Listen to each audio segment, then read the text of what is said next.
Hello, we're going to talk about the electromagnetic spectrum. Now what you see here is the electromagnetic spectrum. I'm sure you've probably seen it before. Here's the important thing that you need to know. All of this is light. It's all light. When you and I think of light, we think of this little tiny section of what we can see, but actually all of this is light. You'll recall the speed of light, right here, C, our symbol C for speed of light, is 3.0 times 10 to the 8 meters per second. Every single one of these radiations have that same rate, the same speed. Remember, light is energy. It's energy. What's different, what differentiates gamma rays from radio waves, it's the wavelength. It's the wavelength, it's the size. Now wavelength is going to be, and you have seen this before, from crest to crest. That's one wave. And it depends the distance between the waves, what radiation this is going to be.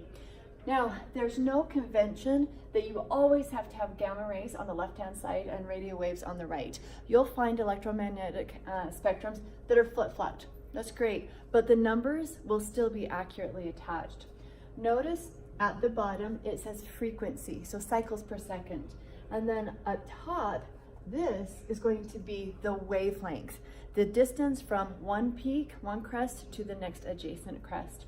I really like this electromagnetic spectrum because it gives you a visual. Gamma rays have the smallest wavelength and radio waves have the longest wavelength. So let's write that down.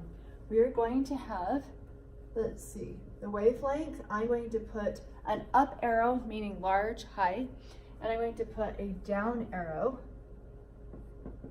meaning small. Okay, now frequency. That's how many waves we can fit in 1 second. When you have a small wavelength, you can fit a ton of waves in 1 second.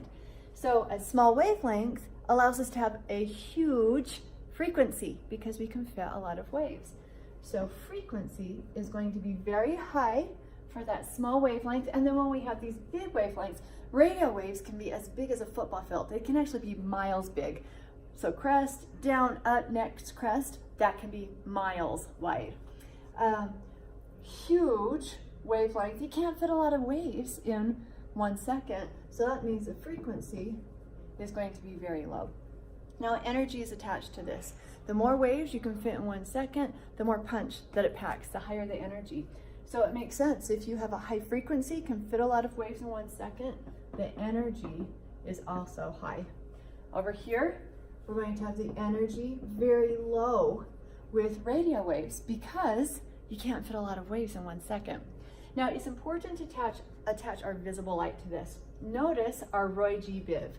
So red, orange, yellow, green, blue, indigo, violet. Red and radio. That's how I keep these straight. R and R. Red has the largest wavelength, smallest frequency, and lowest energy of all the colors. Likewise, violet has our smallest wavelength, the largest frequency, and the largest energy. It's good to know colors with regard to energy, frequency, wavelength, comparing them one to another. Nice. So there you have it. Very cool, the electromagnetic spectrum from gamma rays, X-ray, ultraviolet, visible, infrared, microwave, all the way down to radio waves. Good job.